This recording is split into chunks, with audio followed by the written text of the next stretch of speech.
History whispers to us across the millennia. It tells tales of empires that rose and fell, of pharaohs and slaves, of gods and men. The story of the Exodus, of the Israelites' deliverance from bondage in Egypt, is one such tale. It's a story of suffering and hope, of divine intervention and human resilience, a story that echoes through the ages. At the heart of this epic saga lies a series of events so dramatic, so awe-inspiring, that they've captivated imaginations for centuries. The 10 plagues of Egypt, these weren't mere natural disasters. They were pronouncements of divine judgment, each one a targeted strike against the gods of Egypt. Over the next few moments, we'll journey back in time to the sun-drenched land of ancient Egypt. We'll walk in the footsteps of Moses, the reluctant prophet chosen by God to lead his people to freedom. Together, we'll explore the depths of these plagues, unraveling their symbolic meaning and uncovering the profound message they carry for us today. Imagine, if you will, the Nile River, the lifeblood of Egypt, its sinuous form snaking through the arid land, sustaining a civilization. Its waters, normally teeming with life, reflecting the azure sky above, now run a horrifying, viscous red. The Nile, you see, wasn't just a river to the Egyptians, it was a god, Happy, the giver of life. And with a single devastating act, God demonstrated his absolute authority, transforming their sacred river into a gruesome spectacle. The fish died, the air grew heavy with the stench of decay, and the Egyptians were forced to dig frantically for water. This first plague wasn't random. It was a deliberate strike against a false god. It was a warning, a tremor that shook the foundations of their beliefs, yet Pharaoh's heart, hardened by pride and arrogance, remained unmoved. This, my friends, was only the beginning. Imagine the Nile, already stained with the memory of blood, now teeming with a new horror. Frogs, millions upon millions of them, slimy, croaking, an unstoppable tide surging from the river, invading every corner of Egyptian life. They filled the streets, the houses, even the pharaoh's palace, a living, breathing plague.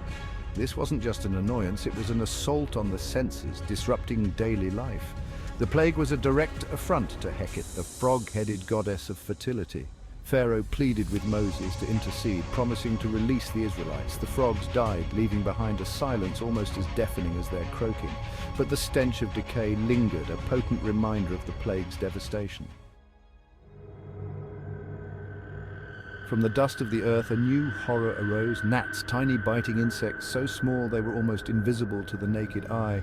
Yet their impact was immediate and excruciating. They swarmed in their millions, a buzzing, biting cloud that descended upon the land, infiltrating every nook and cranny. These weren't just irritating pests, they were a relentless torment, their bites inflicting a burning itch that drove men and animals to madness. The Egyptian priests, their magic seemingly useless against this invisible enemy, were at a loss.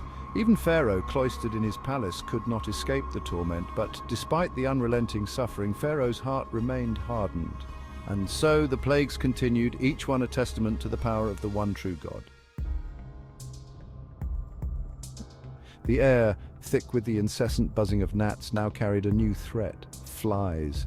Not ordinary houseflies, but swarms of biting, disease-carrying insects, their arrival heralding a wave of filth and pestilence. They descended upon the land, blackening the sky, a living embodiment of decay and corruption.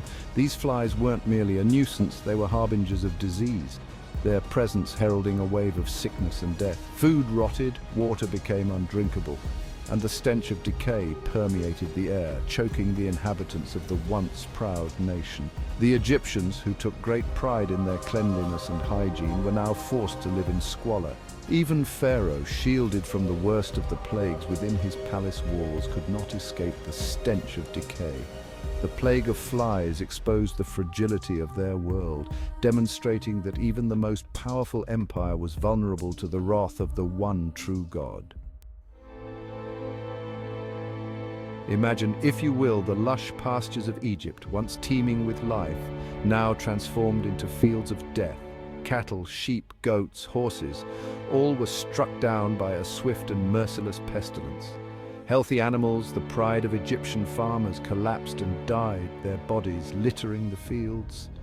This wasn't simply an agricultural disaster, it was an attack on the Egyptians' sense of security. The loss of livestock meant more than just the loss of food and income.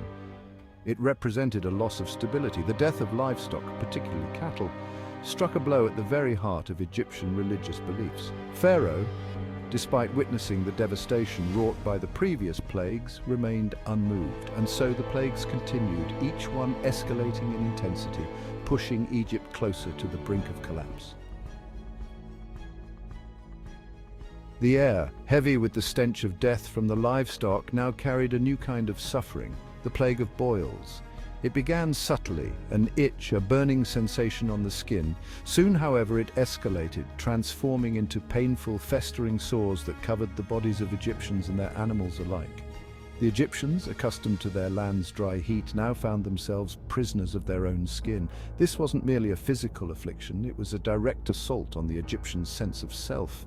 Even the priests, who performed elaborate rituals to maintain their purity and appease the gods, were not spared. Their bodies, normally concealed beneath layers of linen robes, were now covered in painful sores. This plague, with its focus on the skin, directly challenged the authority of several Egyptian deities, further undermining the people's faith in their traditional gods. Hail and fire, fury from the heavens! The sky, once a source of comfort and predictability, now transformed into a canvas of divine wrath. The plague of hail and fire arrived with terrifying speed and fury, a storm unlike any Egypt had ever witnessed. Imagine, if you will, the terror as the sky turned an ominous black, the air thick with anticipation, then a deafening roar, and the heavens unleashed a torrent of hail. Each stone mingled with fire, a relentless bombardment that pounded the earth with unimaginable force. Crops were obliterated in an instant, fields transformed into wastelands.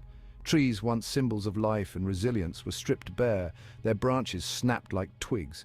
This was no ordinary storm, it was a display of raw, untamed power, a demonstration of nature's fury unleashed by the God of Israel. The hail and fire spared nothing and no one. The Egyptians emerged from their shelters to a scene of utter devastation, their world transformed into a wasteland, their faith in their gods shattered. Locusts, a devouring swarm. In the aftermath of the hail and fire, a fragile hope emerged, but a new horror appeared, a vast, teeming cloud blotting out the sun. It was a swarm of locusts, so dense it blocked out the light. They descended upon the land, devouring everything in their path. This was a biblical plague, targeting the Egyptians' livelihood. Even Pharaoh, the god-king, was subject to the power of the one true God. Darkness, a palpable terror. Imagine, if you will, a darkness so profound, so absolute that it felt like a physical presence. This wasn't the comforting darkness of night, a time for rest and rejuvenation. This was a darkness that smothered, that choked, that whispered of fear and uncertainty. For 3 days and 3 nights, a thick, impenetrable darkness enveloped Egypt. The sun, their life-giving god Ra, was utterly extinguished, his light unable to penetrate the oppressive gloom. This wasn't simply the absence of light, it was a palpable entity, a darkness that seemed to have weight and texture. People stumbled around blindly, their familiar world transformed into a disorienting labyrinth. The darkness served as a stark reminder that their gods were ultimately powerless against the God of Israel. The Egyptians, accustomed to the predictable rhythms of day and night, were plunged into a state of disarray. Death of the firstborn. A nation in mourning.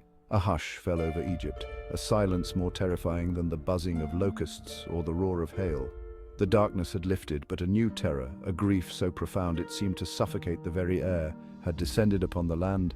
This was the night of the 10th plague, the night the Lord passed over the houses of the Israelites, but struck down the firstborn of Egypt. Imagine the cries of anguish that tore through the stillness of the night as families awoke to find their firstborn sons, their pride and their hope for the future, lying dead. The palace echoed with Pharaoh's own grief-stricken cries. His firstborn son, the heir to the throne, struck down in the prime of his life. This final plague shattered the last vestiges of Egyptian resistance. Pharaoh, broken and defeated, finally relented, granting the Israelites their freedom. Under a sky heavy with the memory of plagues, the Israelites, led by Moses, began their exodus from Egypt. They left behind a land scarred by divine judgment.